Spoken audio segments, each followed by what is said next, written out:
4หน่วยผักคณะผักหักฐานแผนกโยธาธิการและขนส่งแขวงทุ่งเสลีหับไปยั่งยืนหน่วยผักปลอดใสเข้มแข็งและหนักแน่นครั้งที่5ประจำปี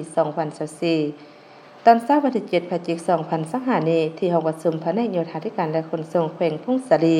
ได้จัดพิธีมอบหับไปยั่งยืนหน่วยผักปลอดใสเข้มแข็งและหนักแน่นครั้งที่5ประจำปี2024โดยการเป็นประธานของสหายบุญทวีโสสุกันรองเลขาคณะบริหารงานผักแขวงทุ่งเสลีประธานกวดกาผักรัดแขวงมิตรสหายบุญพาณิชย์แก้วหุงกรรมการผักแขวงเลขาคณะผักหักฐานแผนกโยธาธิการและขนส่งแขวงทุ่งเสลีมีบรรดาคณะหน่วยผัก4หน่วยผักที่ขึ้นกับคณะผักหักฐานแผนกโยธาธิการและขนส่งแขวงทุ่งเสลีแขกเชิญและสมาชิกผักภายในหน่วยผักเข้าร่วมในพิธีคณะจัดตั้งพิธีได้กล่าวจุดประสงค์จากนั้นสหายบุญพาณิชย์แก้วหุง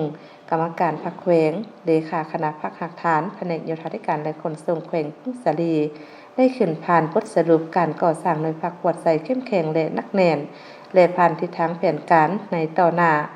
ซึ่งสหายได้ยกให้เห็นผลงานด้านดีด้านอ่อนของโครงค้างและบางบทเรียนที่ถอดถอนได้ในระยะที่ผ่านมาซึ่งปัจจุบันมีสมาชิกพรรคทั้งหมด63สหายหญิง9สหาย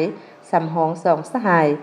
จากนั้นต่างหน้าคณะจัดตั้งแขวงขึ้นผ่านมติตกลง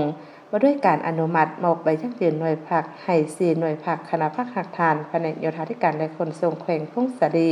ประจำปี2024คือหน่วยผักแขนงจัดตั้งบริหารการเงินและกวดกาหน่วยผักแขนงขวาทางหน่วยผักแขนงเคหะฝั่งเมือง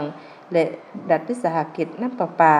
หน่วยผักแขนงขนส่งและแผนการงบประมาณและสถิติขึ้นมอบโดยสหายบุญทวีโสสุกันรองเลขาคณะบริหารงานผักแขวงทุ่งเสลีประธานกวดกาผักรัดแขวงและขึ้นหับโดยแม่น4หน่วยผักตามลำดับ